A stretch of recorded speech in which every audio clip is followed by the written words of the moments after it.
Happy belated birthday to both of us. to you. And just so you guys know, Abby's she's going to have her birthday party today. So she's on the East Coast and we're on the West Coast. Wow. So again, we're so grateful that you can be on with us on this special day. So excited. Yeah, it's a good distraction. Oh. Where is it at? Is it at the Fine Neon? Okay. I grew up with Abby, but I got to really know the adult Abby. Like the career, because obviously I see you when I come home to Florida and we're all with the families and celebrations and parties, and then I see your kids and with you and your family, and then I'm on Clubhouse. I'm like, wait, I know this woman. Talking in our Filipino chat rooms. That was really awesome. And then to know you in a different arena, if you will, that was amazing, and I'm really happy to really be a part of this world of Abby. Ate Abby, I shared her with Ate. It is really neat coming back around and then meeting people at different levels. Actually, you were the person who validated my Clubhouse activity. I could tell people like Joey that Brandy's on it. Then it was not a weird thing that Dr. Abby was doing. It was it was legit because Brandy's on it too. Yes, I know. I was like, do it, everyone. I just wanted to put in real quick because we could go so many ways with you, Abby. It's just so all encompassing, but obviously the focus is your family and the making of your family, the creation and your experiences of delivery, like prenatal, postpartum, and birth. Just part of interweaving the culture and the heritage and growing up and being raising a family or knowing you want to be a family inside of your Filipino heritage and culture and generational curses or generational things that worked and didn't work, all that. And I know you've had those conversations before, and you can put in what you want, but again, it's really for you too, this conversation, not just for others. Yeah, the questions you had really took me to a different place. They're different than anything I ever have been asked before. And, oh gosh, yeah, this is a really great experience for me too. Thanks for doing this. Awesome. For picking me. Yeah, thanks for, yes, of course. And of course, your TED Talks and books. You have 2 published books. And I know the other one just came out, the devotional book. So we'll just get right into it. Thanks for being here, Abby. Yes, thanks for being here, Doctor. Do you go by Dr. Abby or Dr. Hamilton? Dr. Abby. Oh, but that's so awesome. Abby, so it's just kind of weird. We didn't call her Ate Abby, but we knew her as an Ate, and of course, that's who I always saw you as, being the peer of my older cousins and growing up with you. And growing up in the Philippine Performing Arts Company of Tampa Bay. But on this episode, I'll call you Dr. Abby. And if it slips, you can call me whatever you want. I'm going to call you Dr. Abby. I mean, okay.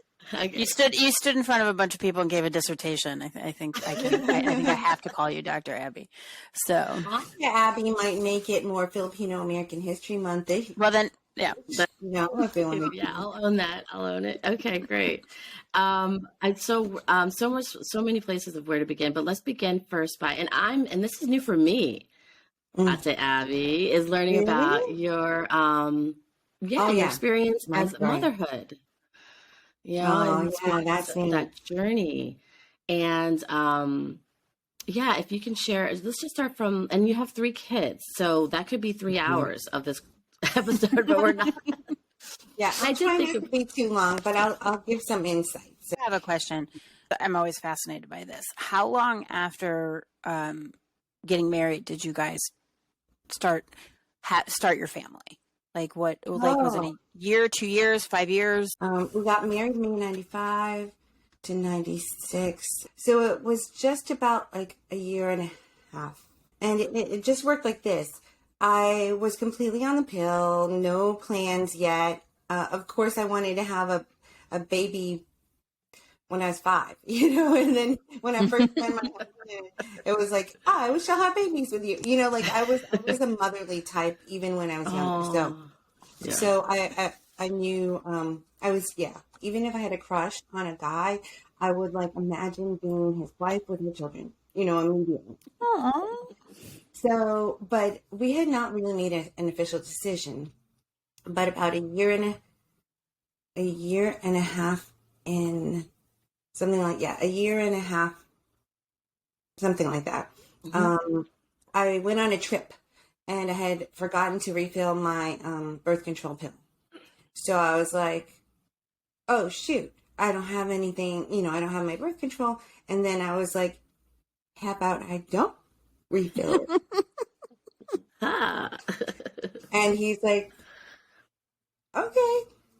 And then we'll just see, because it could be years, right? Some people, and it took right away.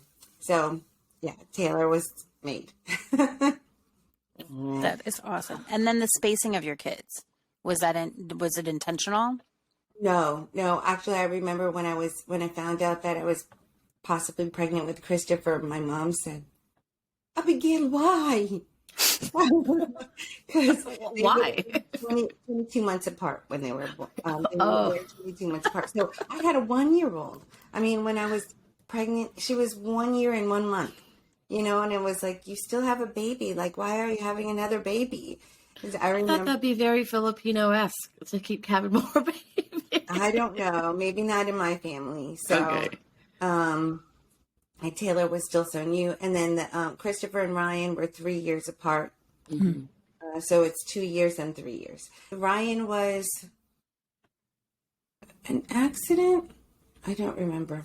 You have to remember that I just turned 50. So there's going to be a lot of blanks in the messages here. And it's funny. We just recorded mine, and after listening to it, I'm like, oh, I have to do like disclaimers and corrections, like because memory is so crazy, right? Like it was 12 years ago, and I so know. even like so it's pretty spectacular. Yeah, Ryan, 25 years ago. Yeah, I mean, because was Ryan? I mean, you had 2 children already, and you're married. And you're like, oh, okay, yeah. So you're like, oops, okay, great. So, we had a Ford Escape, which does not fit 3 across the back. It was my, this was it's the logistics. People sometimes think about that. Yeah. Did you have to get a minivan then? Oh yes. We got a minivan for a little bit, and then we got to go up to a Sequoia, which had like the 4. Yeah, it had a whole back seat, and we had all our friends' kids and all of that. So it was a fun time. But with Ryan, we had to move to a new house then, so they could each have their own room. We had to give up the boat because it was like boat or third child. Oh, okay, third child. Decisions. These are tough decisions. Yeah, we couldn't keep both. We used to go plug in at a dock, stay overnight. It was one of those times. So, and then when I got pregnant, I could barely go on it because it was just like a lot of carrying all our stuff in. Of course. And all bouncing, and we just wanted to be careful. So, nice. So spicy food seems like a trend now because, or at least Flo, we just did her delivery diary. She's talking about the garlic beef stir fry. And then you're messaging me, Abby, about, what was it? It was spicy food that kind of did the trick. What was it again? Yes. So I with tried Taylor, Mexican. right? I tried Taylor, Mexican. Right? And it's so funny because I was just talking to my best friend from high school. She's Indian, and she goes, I remember you would have mixed pickle, which I don't know if you know what mixed pickle is, but it's like an Indian thing. And you would jump up and down. And I kept asking you, does that work? And I was like, I don't know, but I'm going to try. So I did the Mexican, I did hot sauce, but then none of it worked. And then it was the rehearsal dinner of my best friend, who, by the way, was smart enough not to put me in the wedding because I was due like 3 days after her wedding. Yeah. And her popo, which is her her husband's father has this famous barbecue he makes, and it's super spicy. So I never thought of spicy barbecue, but he made this barbecue, it's Popo's barbecue.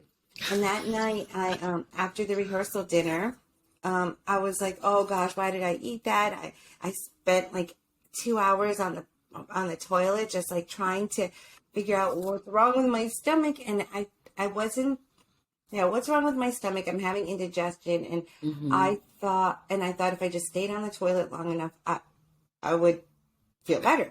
But then at some point I felt like I'm hurting the baby by how much I'm pushing, right? Because I was trying to go to the bathroom, and I was like, oh no, I think I hurt the baby because now it hurts in the front. So I have to go to the hospital because it hurts so much. It hurts so much.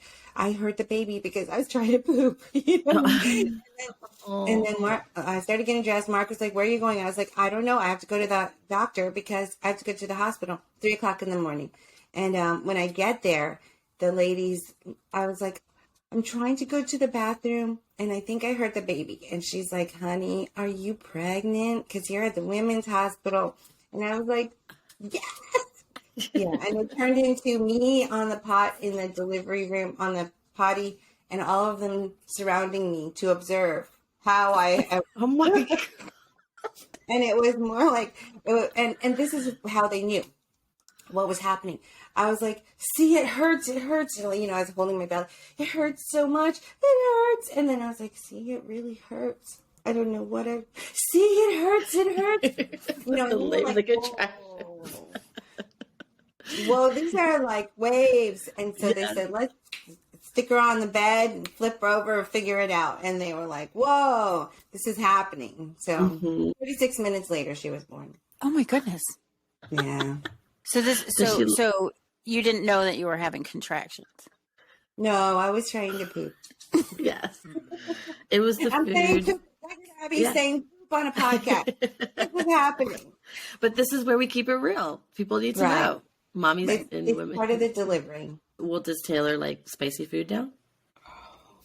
Yeah, I guess so. I haven't ever really. Yeah, she's a kimchi freak. Yeah, she loves kimchi now, and yeah, she likes spicy food for sure. That's so cute. So, did you have had plans? Did you actually have a birth plan? Because whether you did or not, it went out the window. Because 36 minutes later, no epidural, all natural.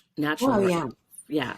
Everything was planned because if you know me, I'm I'm super organized, and at that time there was no internet, right? So, or at least it was just starting. It was just starting. So I used to go to the library and check every book out about having babies, and then I flipped to that one section about like what to do at delivery time and how to plan and how to pack on every book. So I was like, oh, okay, and then I go to the next book, checking to make sure there was not something in that book that wasn't in the first book. So then I made my own list with cross-referenced.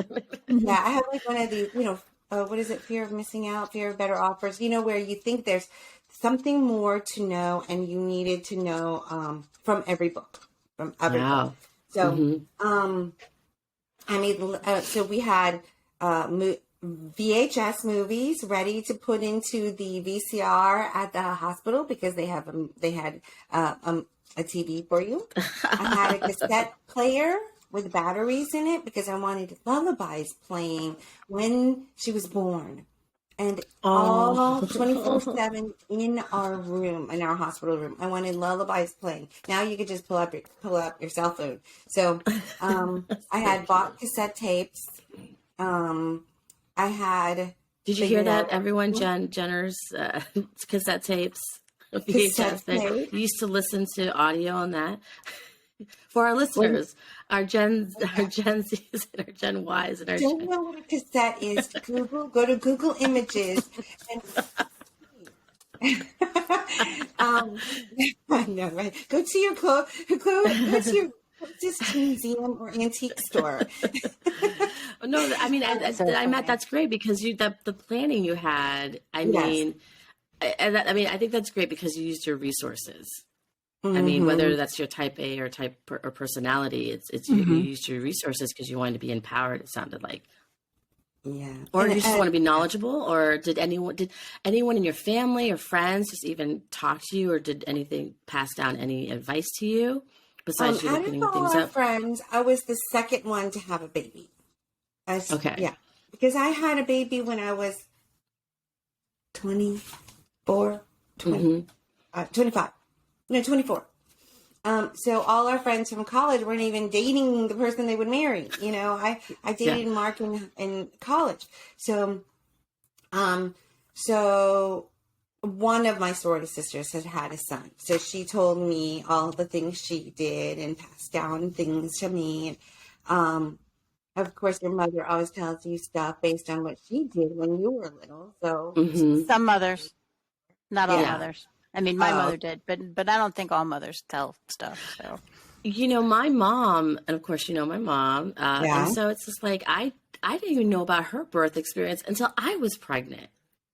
I mean, I'm like Oh, 38, 37, so I'm an adult, but yet why are we're not having these conversations? Oh, mom, by the way, tell me how, it was when you birthed me in joy. But it wasn't until I was pregnant that I got this profound connection to her, because then that opened it up. Was that like with your mom, or not? Like, you don't have the profound connection, but did she share then when you were pregnant at the only 25? thing, see, this is my version of what I thought my mom did. Yeah. She's a doctor. So Mm-hmm. she was working at the hospital and she felt like she needed to give birth. So she went up to the fifth floor. She gave birth and then she went back to work. So That's matter of how it fact. felt to me. There was Yeah. no Oh my God. I think the doc. Oh yeah, she just told me though yesterday. She just told me this when I was telling her about this. She told me that her doctor had told her mentor had taught her that if a mother is in delivery for 16 hours, you must not let her surpass that time. You must do a C-section right away. So, Wow. actually, it's her professor in the Philippines. So when she was in the Philippines giving birth to my sister, that professor was at the hospital. And she said, Doctor, remember, you taught us after 16 hours we have to have a cesarean. So she said, Doctor, I want a cesarean. He said, why? What is your reason? And she said, because you taught us after 16 hours, you should not have a mother keep giving birth because it's too stressful for the body. So he was like, you learned your lesson. Okay, I will grant this C-section to you. And so same thing when it came to me, she was in labor for a long time and she told her doctor there in New York, because I was born in New York, that I need to have a C-section because she was giving birth too long.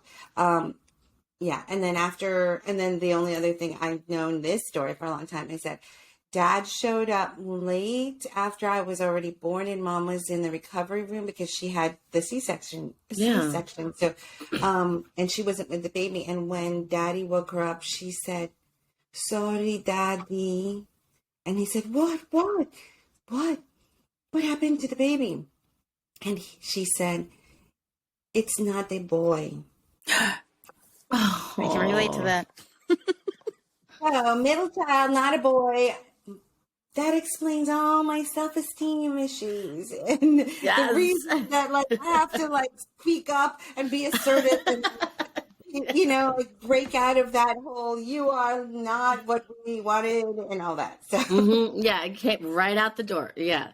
Okay, so then a couple things then, just to go back. So your mom, because I thought your mom pushed you out and then went back to work. She had major abdominal surgery. And you're saying, when did she go back? Oh no, work? I was just kidding. That's just that was my perception, because I your perception. But I'm thinking the survival. No, I didn't know that. I didn't really think about that detail. I just know that she was working and she was like, I think I'm having my baby now. And she went up to the fifth floor, whatever floor it was. All right, sorry, I missed that. It was early. Yeah, no, but the thought of but that's I went right into the not the stereotype of our moms, of our culture, get back right to work or survival. This is it. Don't even think about postpartum. Yeah. What? Postpartum depression? What is that? Yeah, what is that? Or I think Yeah. I just went right into it in real time. I went right into how generational, like trauma, They never let us generational. know. What is that all about? Oh, lakas ng loob, inner strength, strength from within. Do not let them see you be weak. So maybe that's what it was. Suck it up. Be strong. Don't let anybody know your moment of weakness. Yeah. Yeah, and that's all. And I'm not going to go super into it, but that's all in my studying, that's all from colonial mentality. You know, put your own things beside or aside and just keep doing it. So. And that's the conversation that's being had, you know, in our current, whether Gen X, Gen Z, all of it. It's just like really being aware of what are the, what can we break? What are the habits that generational habits or generational trauma that we can break the cycle? Yeah. And so that's, you know, part of this conversation of motherhood, right? And so, and it may not, you may not have been present to it. I don't know. That's why we're talking and having this amazing conversation, but just connecting that. Flo, do you have anything else as far as like with No, I'm just listening because this is, you know, I mean, you know, that whole idea of inner strength and don't let don't let them see you sweat kind of deal. I mean, that's, you know, that's also very Midwestern, right? I mean, it's not specifically in that used in that way, but it's definitely like in sort of that. But yeah, it's so interesting how we've changed, right, Brandy? And like how we're like opening up, and Dr. Abby, your work is, you know, just a little bit I've seen, and I'm going to go on a deeper dive this week, but I don't have a lot to say because it's so fascinating to listen to, and you know, I'm excited that we're doing this. So yeah, because Flo and I, we really go and share with our you know, our guests. We're here to be curious and engaged and take it from there too. So Christopher, I'll just dive into Christopher, the middle child, right? Middle child. Okay. Christopher. So were you very delicate with that, by the way? Because he is the middle child and you. Because I was a middle child, Christopher gets everything first. He was the first person to have a cell phone. Christopher got, every time we do anything, it was always like, Christopher, you shall be the holder of the cell phone for your brother and sister, but it will be yours. You know, and or if, on our life insurance, he says it. He like flaunts it. We have 3 children. So, it's 33%, 33%, and 34%. 34%. I'm 34. That's amazing. Yeah. That's amazing. That's so cool. I have the second child syndrome. That's why, as the second child, you know, and so Sophia, I make sure she has everything that the older child has, and that she doesn't have to be totally independent like I was. Yes. Yeah. Like, you know, no baby book, and you know, like oh my god. Yeah. I don't even have her, you know, footprint yet of a newborn, so I'm kind of slacking. But that's the things I think about. Yeah. And so let me just say something about that from experience. Do not beat yourself up about this stuff. Like the footprint thing. I mean, I was like, I need to get that stone thing in the garden that you have to imprint the child's, you know, that whole thing. I always thought, you know, that was my measure. These things were the measure of my being a good mom. And you have to just be what you are, love with all your heart, and do what you can do. You're right. Taylor has 3 photo albums of her first year. Christopher has whatever he was, I don't know. He was in the background when we took pictures of Taylor. You know, like he was in the background.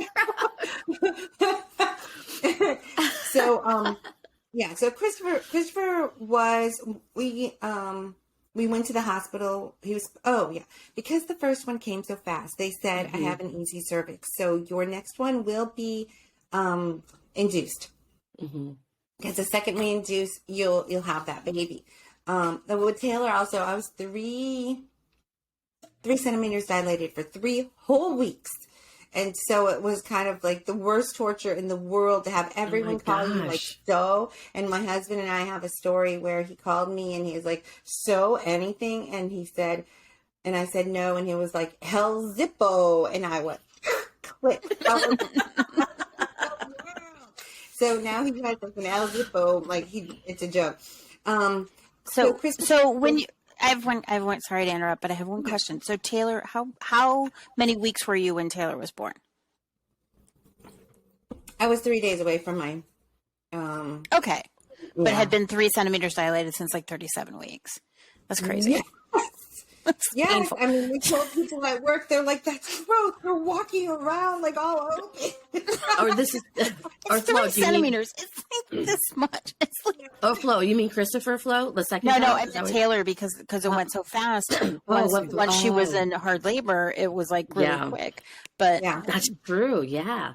So, and I don't think my water ever broke. Not that I knew of. I don't know. Well, it did at some point because he, because she was here. Okay, so Christopher was scheduled, and so we showed up at the hospital. No, they called us in the morning and they said, we're going to have to push you off because we had too many deliveries last night. And so now and I'm like, you can't. This was the day. And so, so they said, okay, fine. Show up about 1 o'clock. Or 11 o'clock, something like that. Show up later, not 8 o'clock in the morning. And we'll see what we could do. So we got there and they're like, oh, it's going to be another like 2 hours before we can even get you in a bed. So that women's hospital used to have Tampa Bay Center, which is now One Buck Place. Oh, yeah. The Buccaneers, Tampa Bay Buccaneers office, but it used to be a mall. So my mom and my husband and I walked the mall and we picked some stuff to buy and then we went back.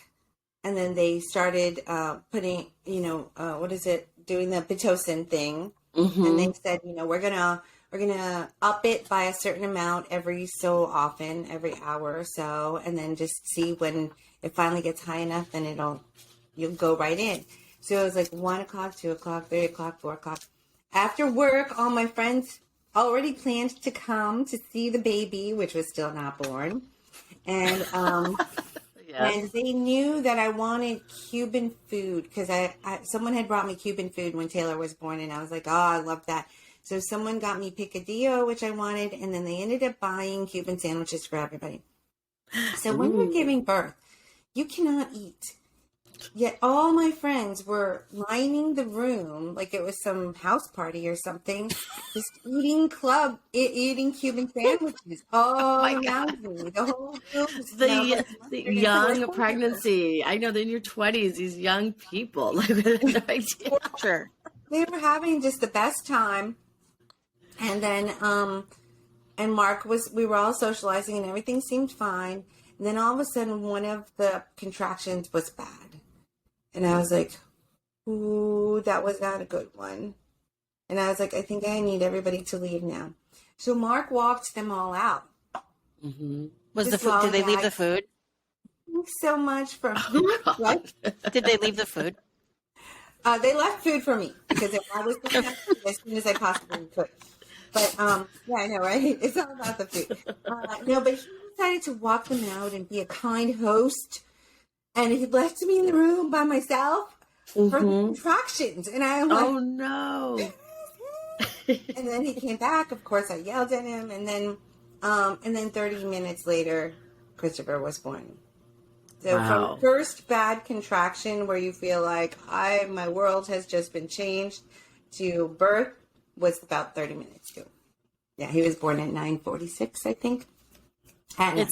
Quick, right? Yeah, so it was very quick. And the one thing about him was that his I guess the umbilical cord was somehow wrapped around his shoulder a little bit, and then they were able to free him. And then when he was born, he didn't cry, and we're like, "That's terrifying. What's going on?" And so they were trying to clear his pathways and all that, and then finally you heard the scream, but it was a scary like minute or two. And my mom was videotaping, or Mark was videotaping when he was getting cleaned, and you could see this one dot in the center of his chest that was just like all the way pushed in. So we were very concerned. You know, we watched that. We're like, what's happening to our son? And he's fine now. He's 23, graduated from college, and it's fine. But that was really stressful. His is really more like the Cuban sandwich story.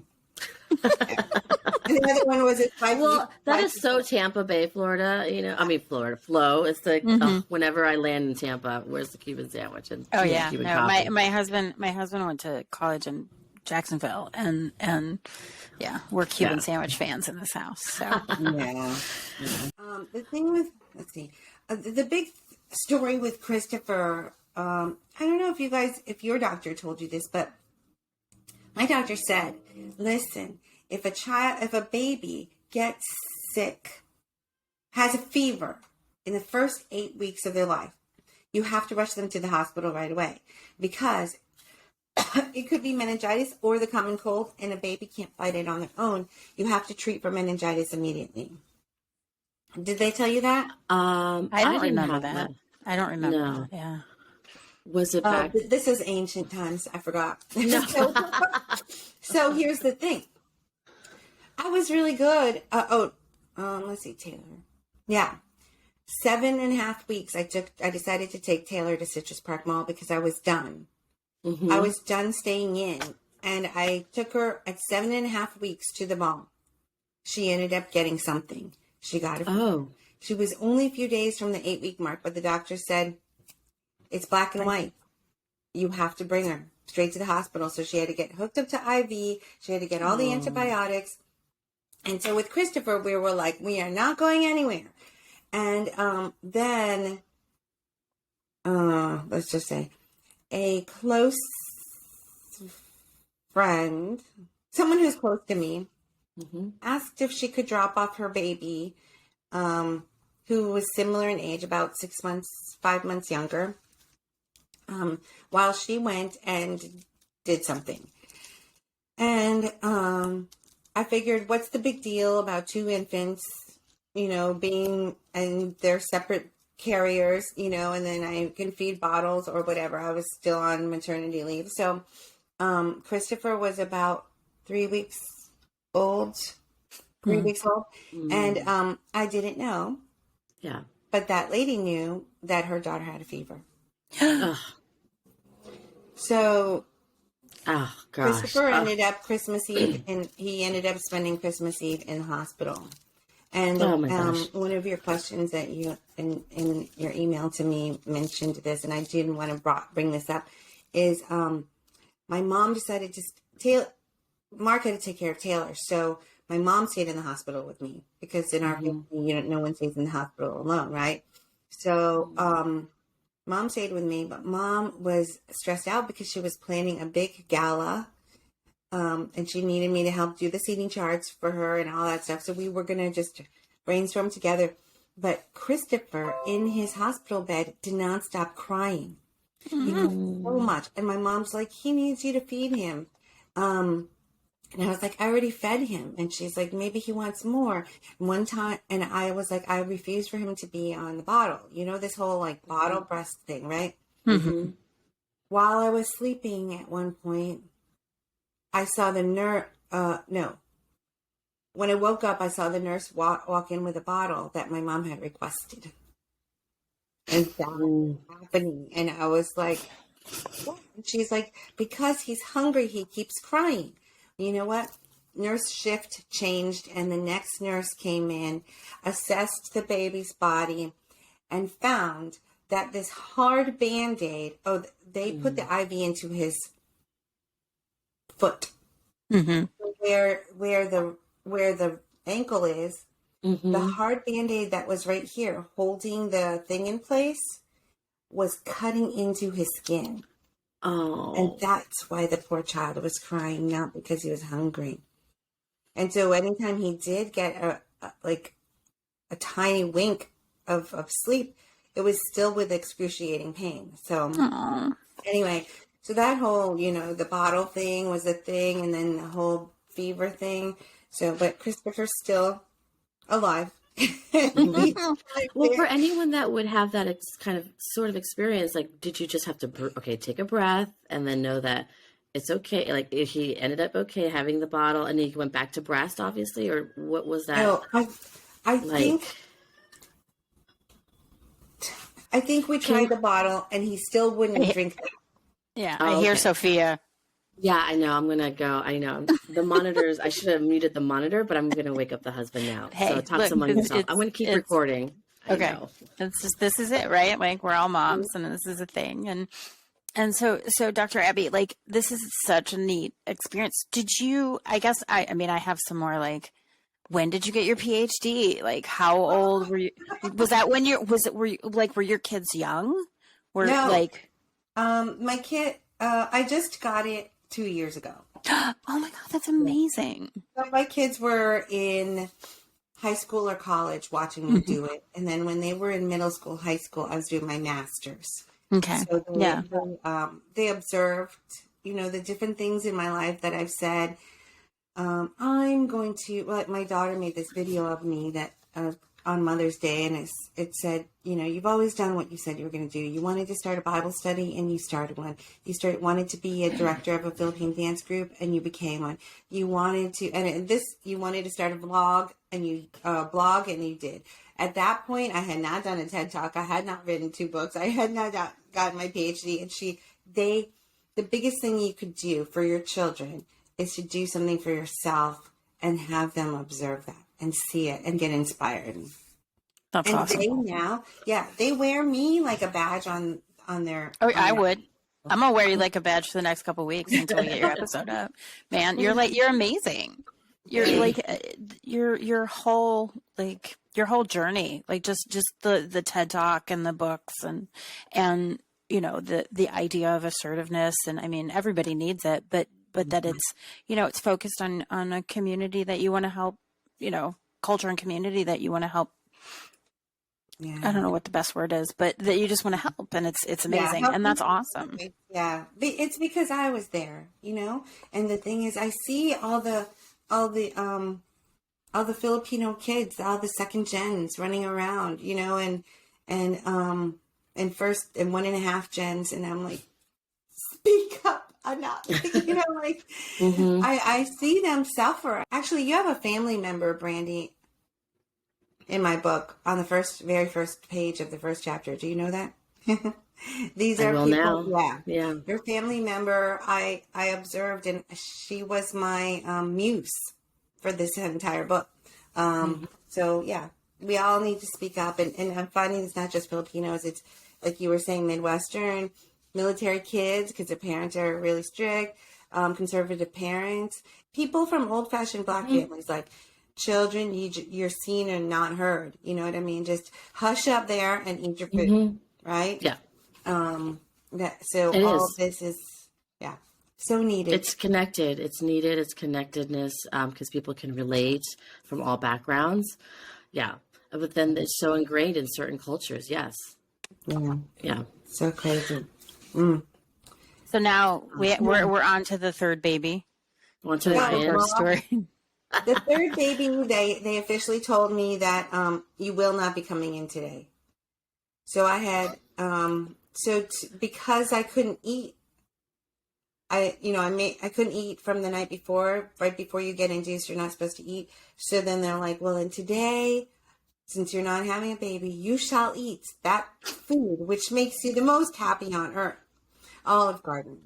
So you have to call Olive Garden to get like sponsorship. That's funny. I love Did you watch my second TED Talk or my first TED Talk? Because the second TED Talk it's got Olive Garden breadsticks. Yes, Olive Garden breadsticks. That's the one that I was watching. Yeah. So for the third child, he was supposed to be born on May 22nd, and we told everybody, and thank God I didn't get a blanket with it embroidered on it or anything. Oh my God. Thank God I didn't, because then he was not born on May 22nd. That was supposed to be the date. Everyone knew. May 22nd, May 22nd. You know, everyone asks you, right? Especially if they know you're getting induced. They're like, that is the date. Oh, okay. Yeah. Just a due date, right? So then I was May 23rd. So I had all started. We went to bed. We woke up the next day, and I don't really know that. The only thing I know about that I really remember about that story, gosh, he had a very, very, very thick umbilical cord, like a garden hose, my husband said. Wow. Yeah, and I love that Mark can compare that because he had 2 kids already. Mm-hmm. Yeah, he said the other ones were just a quick snip, but then Ryan's was like in a garden hose. Yeah, it's very. And then I can't even remember like what little outfit I bought for Ryan. Poor Ryan. By the 3rd, were you so you're talking outfits already? Did you even have that prepared for your first and second? Yeah, we had outfits. I had gone to every single consignment shop and bought anything that I thought was good. The closets were full of any good deal. There was this thing called MOM, Mothers of Multiples. Oh wow! To have a semi-annual garage sale. Or like bazaar, garage sale in a hall somewhere. And so I would buy like 2 of the same thing. So then if it was like unisex looking, so Taylor and Christopher could both wear it and match, because they were close in size. Close in age, yeah. In size. So then they had everything. So with all of them, we had all their clothes and all, everything they needed. With Taylor, I had all the cutest outfits that I had bought at all those sales and everything. So when we first brought her home, I had a fashion show with every single outfit. Like I'd put one on to took a picture. Yeah, she's like, don't forget to tell them about the fashion show. But here's the thing, I need pictures of that. If you have a little one, and if you're watching this and you're about to have one, when Taylor was 2 days old and she was home and I was doing this fashion show, she wasn't like, like cute little, she always somehow put up a fist. Wow. And she looked, I should show you a picture.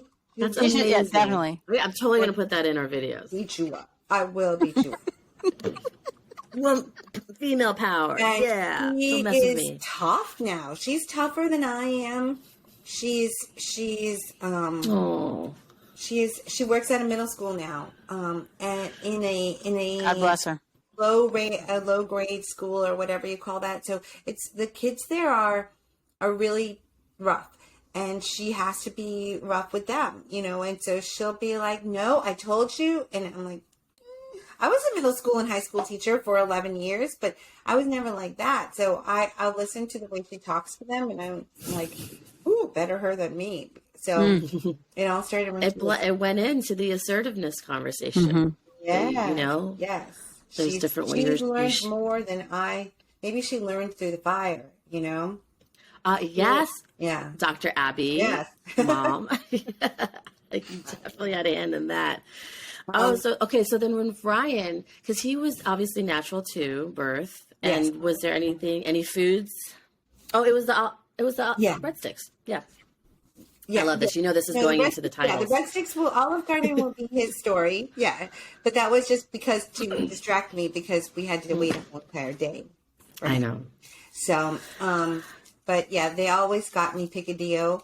And rice after, because that was just my comfort food after. I mean, here's another food story. When I read all those books from the library, they said that you should prepare casseroles and pre-freeze them so that when it's time for you to eat dinner, after you have the baby and you can't cook, you can just heat that up in the oven. So I'm not a casserole person, but I thought I found some that were like husband friendly, because he's a picky eater. And I found this one called taco casserole. I thought, oh, isn't that nice? Taco casserole. There's not like vegetables and things, fancy stuff in it. So so then we had that. And I don't know if you guys know where I'm going to go with this. Do you know where I'm going to go with this? No. But I'm excited to hear. When you said all vegetable taco and casserole, I kind of went, yeah, go ahead. The taco casserole has taco seasoning in it, which can be spicy, which can cause gas. And it's not just mommy having gas. It's Baby. And so when it's not, they're not the best tutors, they will get all those cramps and they will get all cranky. And so I remember my husband like rocking Taylor going, "You did this. What's that? The taco casserole. Why would you do that?" And I'm like, the book says it's all The book. And he was like, "Oh," and then let's go into the conversation of postpartum. Yes, that's straight. Good segue. Yeah, I was my husband's world. Happy wife, happy life, right? It was us, me and him against the world. And then all of a sudden, what is it? She was the apple of his eye. It was all Taylor, little Tay. And I would get jealous because like he'd cuddle with her during the football game on Sunday. He would get mad at me for making the taco casserole, that you made for him. That you thought of him, the taco casserole. Right. Like she was not supposed to eat it. We were supposed to have it so that I would not have to worry about making dinner for him, right? And so then I was the enemy, like, hey, wait a second. So there were times that I would be like, all he cares about is her. And, I made that baby. I sacrificed for that baby. And I get no credit. There was a lot of that kind of thing where I felt like you care more about her than me. And I don't know if I like this very much. And sometimes I'd just get quiet and he'd have to say what's wrong. And I would be like, you love her more, and it was not logical. Because of course. No, because we have hormones. We just gave birth, and it's like, it's like crazy talk. But yet for us, it's so real, so valid. Yeah, your experience. Yeah, and even talking about the so real of hormones, like hormones will make me say, okay, I've been married now 27 and a half years. Okay, so throughout that 27 and a half years, hormones would make me say something like, and I married you, and I'm stuck with you because I'm stuck with you because now we're married, or I can't believe I'm married to I can't believe I'm married to someone like that. Yeah, like really disgusting, like very evil thoughts, So I was able over time to say, when he'd come in through the door, I'd be like, stop. Today, the sight of you is makes me sick. And I know that you didn't do anything today that you didn't do yesterday when I was madly in love with you. So I just need you to turn around and close the door and don't come back in for 24 hours and tell the kids if they know it's good for them just to leave me alone for 24 hours. And then the next day I was fine. But I had to verbalize that so that I knew that I wasn't married to someone awful, and that, and he was, and like, I would say things like, this is probably not a good thing, but like, have I been fooling myself all this time that I'm actually married to someone good? Like these just really awful thoughts come through my mind. Well, can I say that it sounds like, the hormonal. And can I say that? And okay, so the first thing is about how long into that was it? Like right after the first baby, second? It's just like the constant state of like just having hormones? Because I asked, sounds like either you took that towards Mark, whereas moms, I took it towards my kids. Ooh. As far as postpartum. So those awful thoughts or those crazy talk in your head, like, why did I have these damn kids? I'm never going to have my career again. I love you so much. I love you so much. And then wait a minute. Can I not have you for a couple days and have you come back? Wow. So I'm just putting it together as far as postpartum and hormones. I'm just observing, like, did you take that on him? I don't know if they're postpartum. I know that even the hormone issues before I had children were okay. Then with the postpartum, it was just more extreme. And then fast forward to like when they're, I don't know, when they're 8, 10, and 13 or whatever that, like 7, Lord. 10, and 12. Yeah. And we're at Disney and I have a really bad mood swing. And I officially say, they said something. They asked me a question and I said, ask God because he's your parent. Ask God because he's your parent now. And we bring it back to being Filipino. No kidding. God has the answers. Go pray on it. Yeah. They were like, I mean, I ask God. They said that, I mean, they were 10 and right around there. So they said that I left them in Dino Land at Disney. But I didn't move. Like I went somewhere and I don't know. I think I said, I'll be here. Mm-hmm. And they didn't know where here was. And then when they got off their ride, the two older ones, I don't remember. It was something like that. Yeah. And I was just starting to act not logical. So we ended up figuring that out. And actually it turned into, at some point, finding out that having more issues. And see, I'll be the oldest person on your delivery diary, so I'll just give you a little I'm older than you. Stop it. Okay. Abby. No, I'm older. I'm Dr. Abby. I'm older than you. Oh, okay, good. I don't think so. Yeah. I had a baby at 41, so yeah. There we go. So, wait, let me see. Oh, okay. We found out that I had a DNC. They found out that I had, they did a biopsy when they did the DNC, and they found out I had precancer cells. So I had to go in and have a hysterectomy, and they said during the hysterectomy, we will take your uterus and test it to see if it's got full-blown cancer or just traces, because we have no indication of that until we can take it out. So they took it out. Wow. They tested it. When I woke up, I was like, so what's the verdict? And they said, you only had sections and we didn't have to take out your ovaries. So I kept my ovaries, produced hormones for a few more years, and just officially this few months ago got the report that I'm like rock bottom on my numbers on hormones. So we're trying the plant-based bioidentical. Like the HRT. Yeah. The hormone replacement therapy. Yeah. I did that for about 6-7 months. So do you need to do it forever? No, you actually can't do it forever. Oh, okay. Cool. Yeah. It's not healthy. Well, at least that's what my doctor told me, is that it's not healthy to do it for more than a couple of years. And I really only needed it to get me through like the worst part of the first part of menopause, because I was having like 15 or 16 really bad hot flashes every day, and I was angry all the time, and I was hungry all the time, which was weird.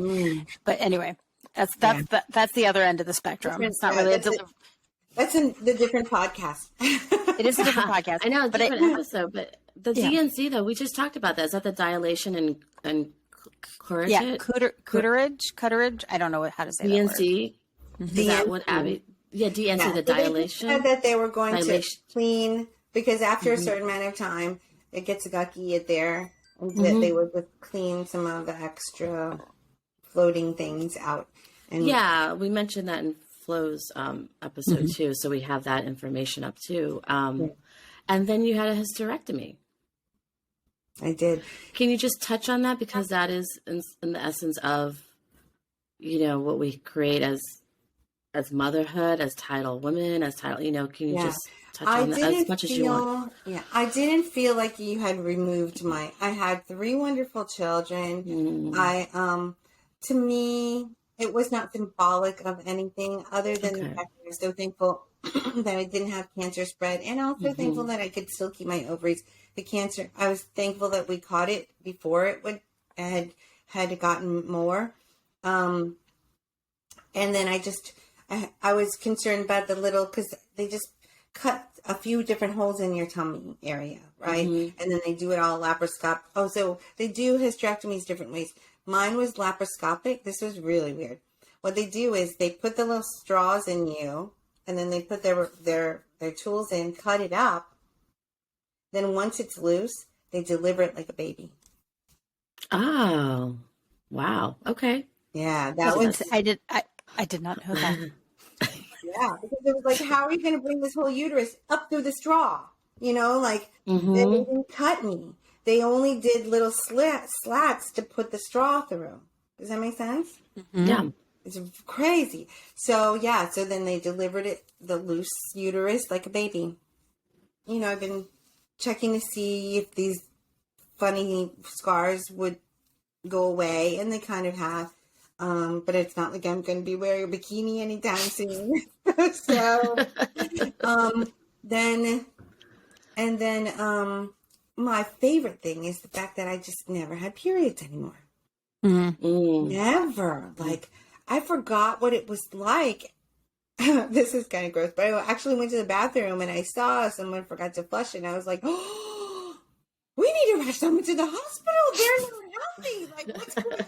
I had forgotten.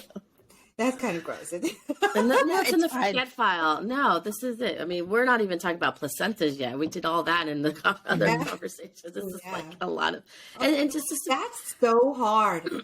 That was worse than the delivery, delivering the placenta. Say more about that for you, your experience. Yes, the after, right? Yeah, the afterbirth. Yeah. Well, can you talk more? We haven't talked about that yet in an episode. That was so hard with Taylor. I remember specifically, like they're like, "You're done," and I was like, "Yay!" And then they said, "Now you have to deliver the afterbirth," and I was like, "What?" And it was maybe stuck in a section that made you feel like there's no relief whatsoever. You will not get relief. Let's just stay here in this pain for a while. Oh my God. Should I stuck it back in? So I had 2 C-sections, so I don't know this. So then for listeners and viewers listening and watching. So imagine, I guess, it's like giving birth again. Exactly.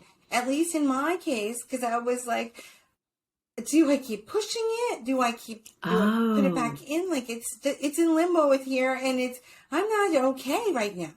No one told me about this stuff. And you know what? They probably did, but I didn't really listen during the. You know what? I'm not surprised they probably didn't, because this is why delivery diaries exist. Oh. Okay, so for someone hearing this for the first time, you know, you have something. I mean, because it doesn't just fall. Could it fall out sometimes for people? Is it just different? I don't know. I don't know either. I mean, Flo, did you have? I mean, for me, it was very quick. After she was born, it was within 10 minutes, and it was like one contraction and it was done, right? Like, but for but I've heard of like partial, like sometimes I guess sometimes it breaks, so you only get part of it out, and then they have to deal with that. Yeah, no, there's a lot of different things that happen, but it is pretty crazy. I mean, so was it different for all 3 births, Abby? The placenta experience? You'll have to ask a version of me that remembers things. Oh, no, that's fine. That's totally why the brain does what it does for us. We're in the forget file, which is fine. I think the brain were made that way. To say about that. Hold on. Oh, no one telling me. Okay. So I want to say this. I went to Lama's class, the one from the hospital that you're supposed to do for your insurance or whatever, because they want you to check the box that you have done Lamaze classes. So what the doctor says, this is what you do. You go to the Lamaze class, you find a date that you can go. And we took notes. Of course, we spent the whole entire time judging and up and downing the other couples and things like that, like everyone always does. Oh, right? Totally. Yes. So, Ryan was worse than me. Yeah, go ahead. And I didn't remember any of that stuff, you know, the hee-hee-hoo, you know, the breathing. So I had this one nurse, she's like she's looking at me, like holding my face, like, did you not go to Lamaze classes? And I was like, yes, so what does that have anything to do with right now? I was learning. And she's like, oh my gosh, okay. And she goes, do this with me. She was like, she was like, and I did it with her. She's like, do it again. You know, And I was like, that was good. You know, that actually worked. Yes. Why did they do that? And so whoever that lady was, you know how they're all a blur, right? The nurses in the hospital. Yes, but you always remember that one. Mm-hmm. Yes. You had one? You always remember that one nurse or that one. It's usually the one that's mean to you. Yeah, I know. Mean? Oh, I was at the one that was not mean. That was like, I don't remember their name, but I'm You like, don't that remember one their angel. name. Yeah. They're like but that's their job. Unfaced angels. Yeah. But that's their job. Then, so for Christopher, we decided to go to one of these, like, I think she must have been a doula. She did it at her house. And she had little babies for all of us. And we all sat in crisscross applesauce on the floor, on her carpet. And she had oils in the diffuser and the mood lighting. And she's like, let's all come together. You know, and she even taught us things like, you don't have to fold towels. If you're a mother who's just trying to survive, throw the towels in a basket if someone needs one, they can grab one. You don't have to, you know, like little life hacks and just made us happy. And so, Lamaze, don't just go to the one the doctor tells you to go because you don't know otherwise. Check out other options. It might cost a little bit more, but I mean, isn't it worth it? And this is your life that you're learning. You know, this is your life as a parent that you're taking seriously too. Yeah. And that's why the resources we're just committed to having be more available to us, not in just our society, but in the conversation. Because, 1994 was it? Or I'm sorry, 1997. 1997, thank you. And that's still the conversation right now is put the laundry down, put the dishes away. You don't need to do that right now. Just be with your baby. It's like a cycle. I don't even know if that makes sense, but it's a constant reminder until it's embedded in our society, I guess. Does that make sense? Right. It does make sense. For you to talk. Yeah. And that's what my advice would be too, because I was the organized to-do list person. When I had a wedding, my binder was so thick with dividers. Oh, I'm going to compare my binder to your binder. Our Libra side is like, the binder with tabs. Yes, with tabs, exactly, and sheet protectors that you would put all the contracts in and things like. So I always felt that to be a good mother, I must do the right things. I must raise my children to do the right things. No, don't lie on your right side, lie on your left side, or something ridiculous like that. You know. Like when a baby, you've read all the books, so you know how your baby must sleep, how your baby must eat, how your baby must cry, you know, like tilt their head, you know, breathe oxygen, whatever it is. You check the boxes and everything is just as it should be. And so one of the questions you had on the email was something like, what advice would you have for other mothers? I think that just something we said made me think of this. Look at your child as a human being and observe them. Let them move and be curious in the way that you observe them. Don't just look at what they need to fix to fit your checklist. Observe them and be open-minded about the way they move. In the future, when they're 20 something, the decisions they make, how messy their car is. Because like that was a big thing with my mom. She was always like, clean your car. I'm like, let me be, you know. And so with your children from a young age, let them be, and just be curious and say, wow, that's an interesting way to do that. Or there's something in that little brain of yours that made you think that putting that there was the right thing to do. And I love this. I wonder what made that happen. I wonder what made you think, I don't know, that your donut goes on the toilet.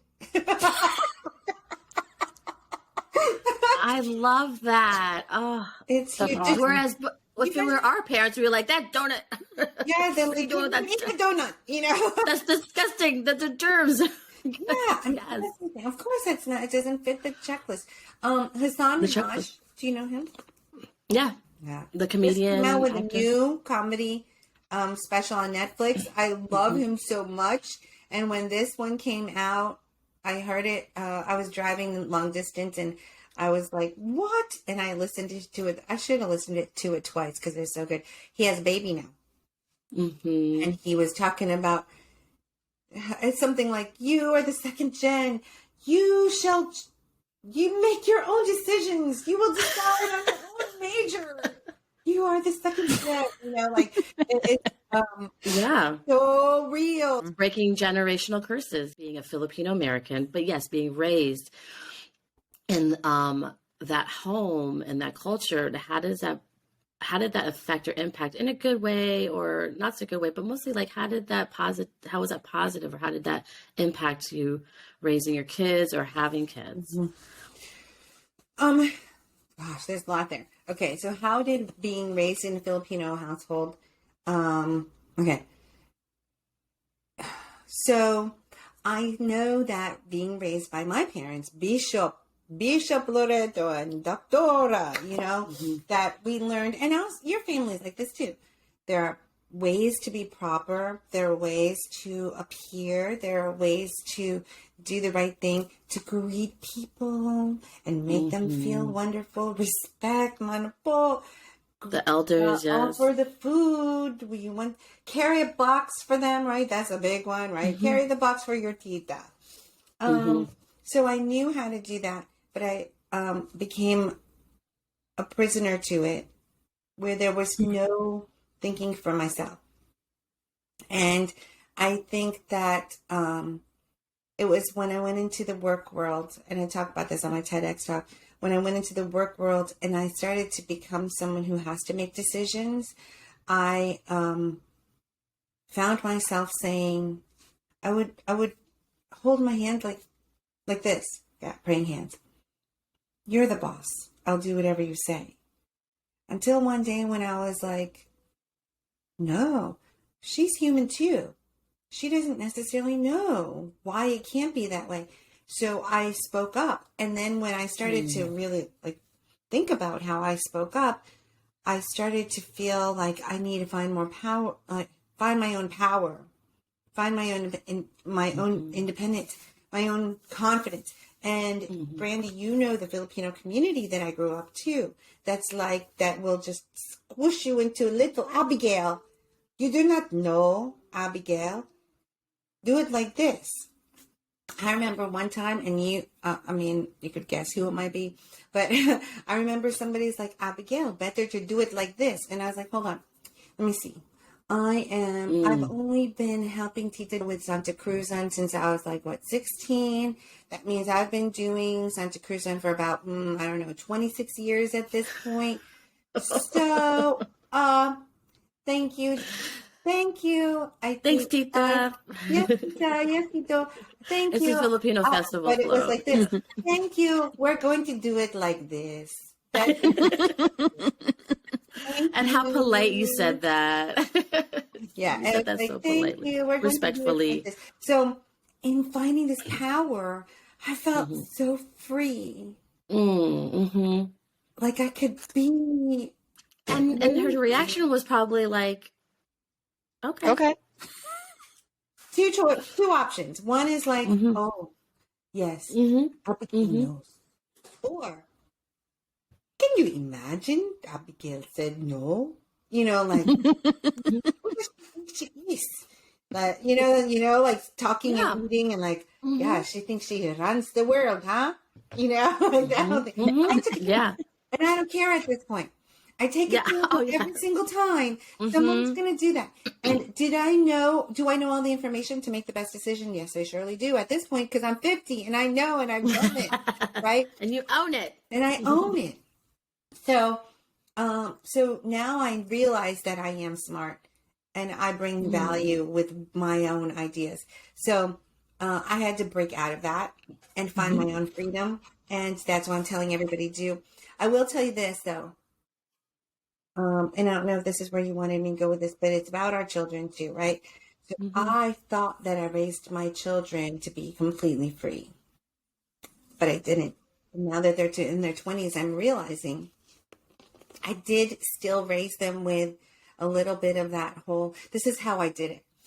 My mom would say, oh, do not wear that to barrio fiesta. Everyone will say something, right? Or not, maybe not that forward, but they'll say, you're going to wear that, you know. Oh, yeah, the passive. Barrio fiesta is where all decisions get made on whether you're valuable or worth anything in the world, right? All the titos and titas will see you that they haven't seen you for a whole entire year or whatever. And they'll say, oh, I didn't know she's like that. And then that's it. Definition happens that day. Yeah. Your Wikipedia happens that day, right? So, embedded forever. So I remember I told my daughter she wanted to wear something that was kind of like maybe, I don't know, a bit too plain. And I said, I'm not going to tell her she can't wear it. No, I'm going to say something like, I'm not going to say, what will people think? Because I'm not like that. I said it like this. Taylor, you know what makes me so sick? People at Barrio Fiesta, they're so judgy. And if you wear that, the sad thing is they're going to think awful things of you. And you and I know that's not true. So I want them to know what's true about you. So maybe you could wear that other thing. Wow. You did it like the Dr. Abby way. And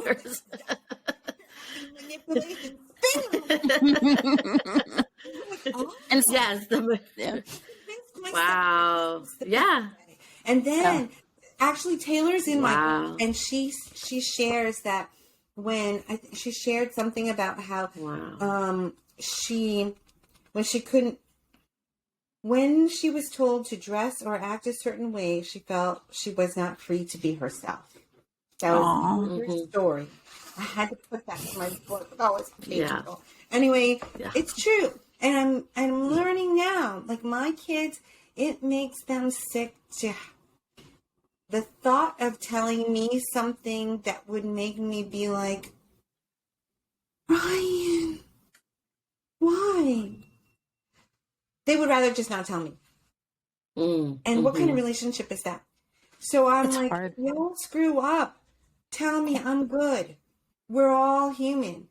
And I'm like, I don't need to know if you like get sloppy drunk or something like that. Just do that. Come on. I don't need to know every single detail of, but if you want to share something or if you're going through something, don't ever feel like you can't tell me because I'll be disappointed in you.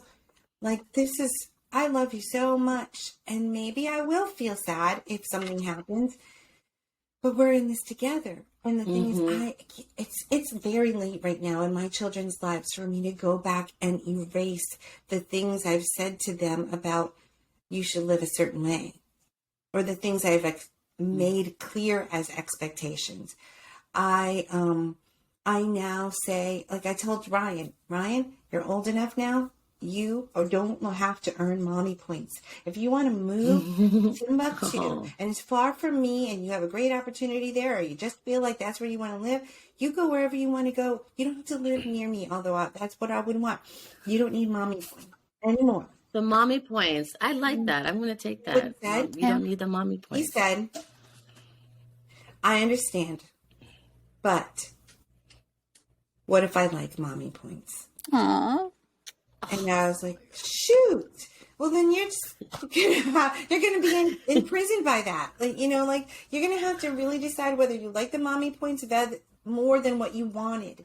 And so don't be imprisoned by that. Because I don't want you to suffer because of what you think that I want of you over what you want. I thought that as a different context. Like he does still want mommy's. Like your opinion still matters, mom. That's what he was saying. But but then the other context is looking for approval, which is something you don't really necessarily want. Right. So you have to weigh. Right? Like for balance. Example, I don't want, like, let's say for example, if you have a young child and you say, I really don't want to wake up early on a Saturday morning to take my child to T-ball. I really don't. But more than what you don't want, you want your child to experience the joy of T-ball. So you do what you don't want because of something you want more.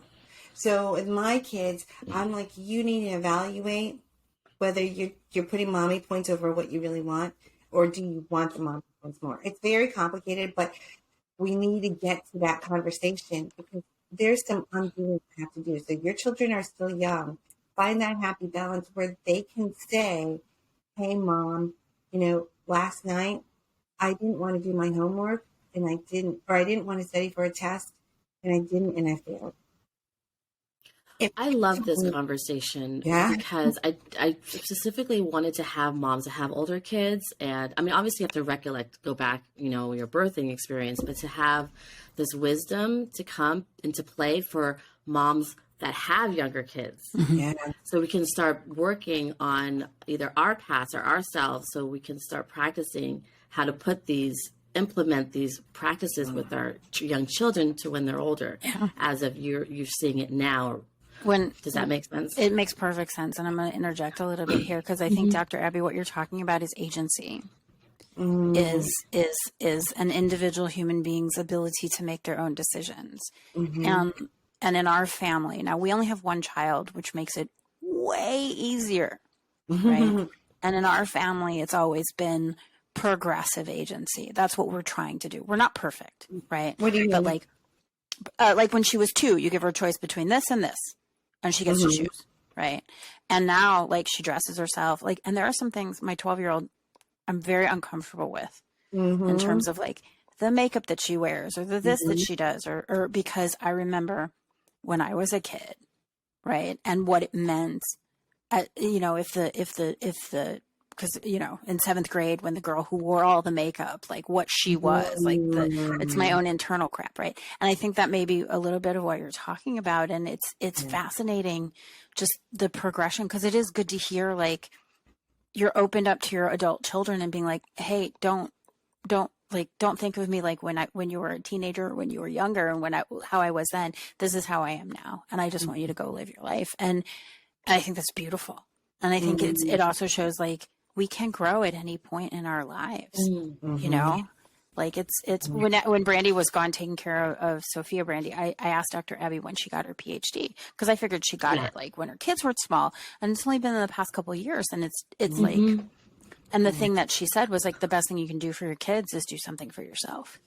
And I think that's true from the day that they're born until the day that you are no longer in there, until you go to the great beyond, to whatever's next. It's just, it's amazing. You're amazing, great. Dr. Abby. Thank you. I want to say, someone said this to me, and it is the best thing that I ever heard. And I only heard it after my daughter had already started college. But they say that when your child goes off to be an adult or go to college or wherever they're crossing the threshold or whatever, you can say to yourself that up until that point, you were the captain of the ship. And when they cross over, you are the lighthouse on the shore, which means you may see them go in the wrong direction, and you can blink your light as much as you need, but only when they come to look for you is when you have a role. So that made me cry so hard. It was like, my God. Now, I usually have the tissues right next to me. So thank you for sharing that. It's hard. And my thing now is, now that they're grown-ups, I don't interject anything on their lives because they're grown-ups, unless it's my son who's still living home and he's going to put something in my sink. You know what I mean? But he's totally fine. But if anything they want to do, and I mean, I don't know if you've seen my daughter's hair, but it's the color of a stop sign. I think it's the color of a fire engine. It's the color of the YouTube logo. Okay, so and she wears the brightest, craziest makeup. But here's the thing: all we can do at this point is just observe, and like with that curiosity, because it's not our ship to steer anymore. So something I can't say. What happened? My mother. I'll tell you this. my mother and I got into a point where she was still, when I was like, I had 3 kids. I think I was probably in my late 30s. She was still trying to interject on everything in my life. And I had to draw a boundary. And it was a really hard few years that I just, I spoke very cordial to her. Like, well, that's great, Mom. Well, you have a great evening. Okay. Goodbye. Not like close like we used to. Because I put my heart out on the chopping board every single time I got close to her. And she would just kill me with any comment she'd make about my life. And so now I say nothing. I say nothing.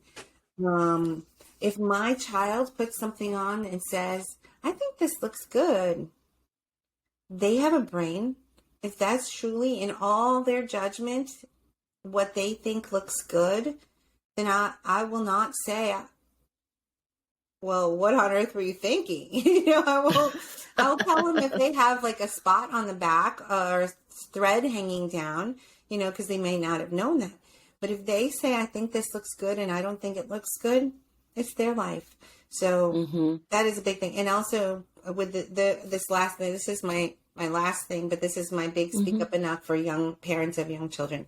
One of the best things I ever did for my children was when they were younger. And I don't know how I came up with it. I think it's when I was teaching middle school and high school, I knew that there were a lot of kids who were like so quiet, like it was painful to talk.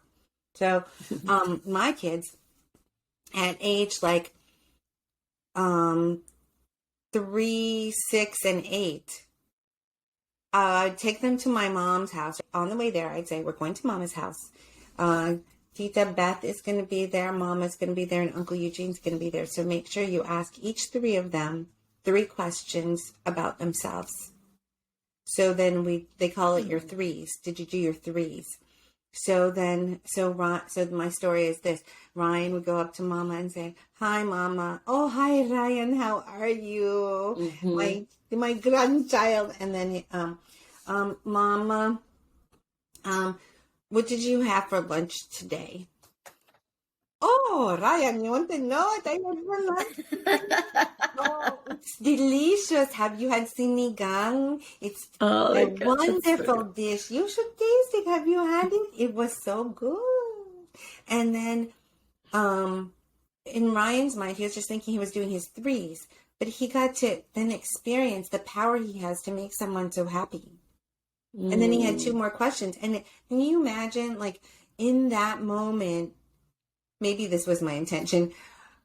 Can you imagine all the brownie points that were happening during that conversation with my mom?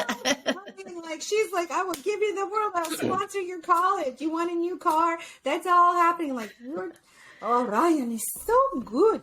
He had to ask us 3 questions, and he got in and out and done. But all of that goodness started happening. And now my kids, ages 20, 23, 25, actually in high school, they could work a room. They would go around high school, meet everybody, ask their teacher, so how was your weekend? And, did you guys see that? So great. Totally small talk with the principal of the school and then in college, same thing, to the point where when I showed up at a high school, they'd be like, oh my gosh, are you Christopher and Taylor and Ryan's mom? We love your children. Like, yes, the mommy and daddy win. Yes. And the same thing in college. I showed up on that college campus. They're like, are you Taylor and Chris? Because my 2 kids went to the same college. Taylor and Christopher's mom. Oh, we love your kids. Same thing. So start early, because I work with youth now, and I wish I could just rewind and go back to when they were really, really young. Do it now. Thank you. And teach them how to for that advice. We are going to wrap up because my 2-year-old's getting restless. It's my 2-year-old. It's me. I know. It's my thought. It's your 2-year-old and my dog. I know. He's sequestered and he's not happy about it. So, Flo, anything for you before we wrap up? I mean, I've been unusually quiet. I don't know, Dr. Abby, if you listen to any of our other podcasts, because I'm very loud and I'm a know-it-all. But this is, for me, this is sitting in honor of Filipino American, and I am clearly not Filipino anything other than I really like ube, which, yay. So, Yes. so I just absorbing all of your knowledge, and you're just amazing. And I just am really appreciative of you being here and giving us your time. So Thank you. This is such a great idea, guys. Keep it going. It's so needed. Thank you. And I appreciate that and everything that Flo said. And it is an honor to introduce you to as well, and to bring more people in my life to you, Flo, as well, and for you to get to know. So because you have 3 kids, we're just going to do a lightning round. I did this with Flo too when I got this idea. So one word to describe each of your children. So we'll start with the oldest, of course. One word to describe Taylor. And this is inside of acknowledgement for you as a mother, Filipino American mother, and of course with Mark, your husband, dad. So that's why I just wanted to bring that into light. Maybe it's because of her hair, but the first word that I think of is fire. Just the fist, the baby fist. fire with everything.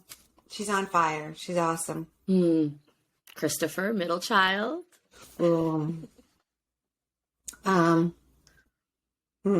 Charm. Yeah, wait till you ever meet him. Man, you will be putty in his hands. That's why he's in sales. Putty. Sales. Charm. Yes. All the way. Great. And Ryan. Oh, gosh. Ryan, I would say just, can I say 2 words? Oozing care. Like he just cares with all his heart about people and others. And yeah, he's just oozing care, if there's a word for that. There is. Thank you. Thank you, Abby. And yeah, and just that's it. That's really it. And I appreciate you. I love you. I love you too. Thank you. Nice. Yeah. Bye. bye. Thank you.